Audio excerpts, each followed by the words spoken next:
बुद्ध का जीवन अनेकों कहानियों से भरा हुआ है जो आज भी हमें गहन विचारों में ले जाती हैं और हमें जीवन के गहरे रहस्यों को समझने में मदद करती हैं। एक ऐसी ही कहानी है मन की बातों को पढ़ने की कला की, जो बुद्ध और उनके एक शिष्य आनंद के बीच की एक रोचक घटना पर आधारित है। एक बार बुद्ध अपने शिष्यों के साथ एक गांव में ठहरे हुए थे। वहां के लोग बुद्ध के उपदेश सुनने के लिए बहुत उत्सुक थे। बुद्ध रोज सुबह गांव के लोगों को धर्म का उपदेश देते और उनके प्रश्नों का उत्तर देते। बुद्ध का शिष्य आनंद, जो हमेशा उनके साथ रहता था, बुद्ध की दिव्य शक्तियों से बहुत प्रभावित था। एक दिन उसने बुद्ध से पूछा, भगवान, आप लोगों के मन की बातें कैसे पढ़ लेते हैं? आप यह कैसे जान लेते हैं कि कौन क्या सोच रहा है? बुद्ध मुस्कुराए और बोले, आनंद, यह कोई चमत्कार नहीं है। मन की बातों को पढ़ना एक कला है जो हर कोई सीख सकता है। इसके लिए गहरी समझ और ध्यान की आवश्यकता होती है। अगर तुम इसे समझना चाहते हो तो मैं तुम्हें इसका रहस्य बताता हूं। अगले दिन बुद्ध और आनंद गांव के एक किनारे स्थित जंगल में गए। वहां एक छोटी सी झील थी। बुद्ध ने आनंद से कहा, आनंद, इस झील के पानी में देखो और मुझे बताओ कि तुम क्या देख रहे हो। आनंद ने झील के साफ पानी में देखा और बोला, भगवान, मैं अपनी ही छवि देख पा रहा हूं। पानी इतना साफ है कि मेरी परछाई स्पष्ट रूप से दिख रही है।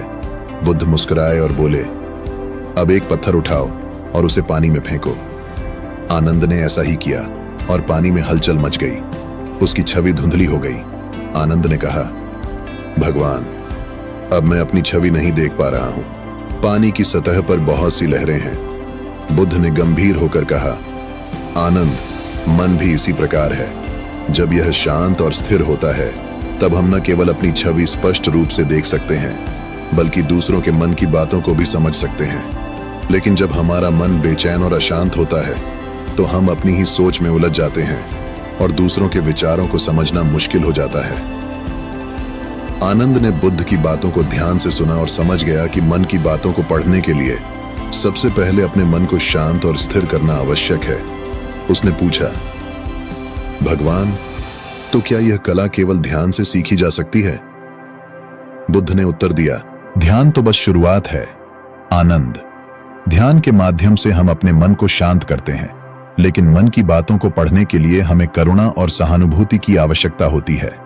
जब हम दूसरों के प्रति सच्ची करुणा और प्रेम से भर जाते हैं तो हम उनकी भावनाओं और विचारों को समझ सकते हैं।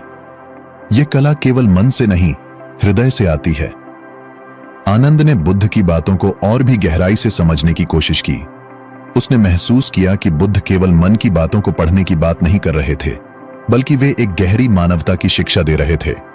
जब हम अपने स्वार्थ से ऊपर उठकर दूसरों के दुख और उनकी खुशी को समझने लगते हैं, तभी हम उनके मन की सच्ची बातों को जान सकते हैं। बुद्ध ने आगे कहा, जब तुम किसी से बात करो तो केवल उनके शब्दों को मत सुनो, बल्कि उनके हाव भाव, उनके चेहरे के भाव और उनकी आंखों की भाषा को भी पढ़ो।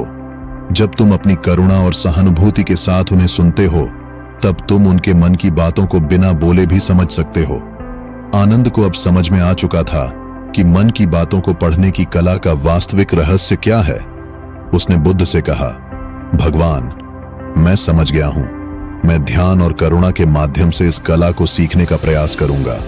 बुद्ध मुस्कुराए और बोले, आनंद, यह एक यात्रा है जो समय के साथ पूरी होती है।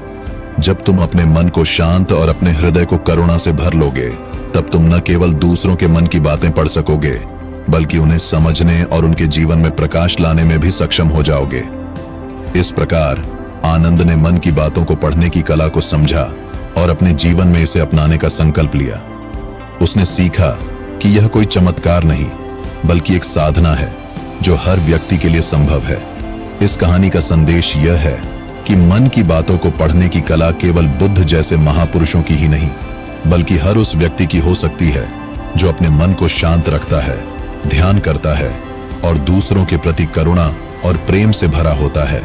इस कला को सीखने के लिए हमें अपने अंदर झांकना होगा, अपनी कमजोरियों को पहचानना होगा और अपने मन को सच्ची करुणा से भरना होगा। तभी हम दूसरों के मन की गहराई को समझने और उनके साथ सच्चा संबंध बनाने में सफल हो सकते हैं।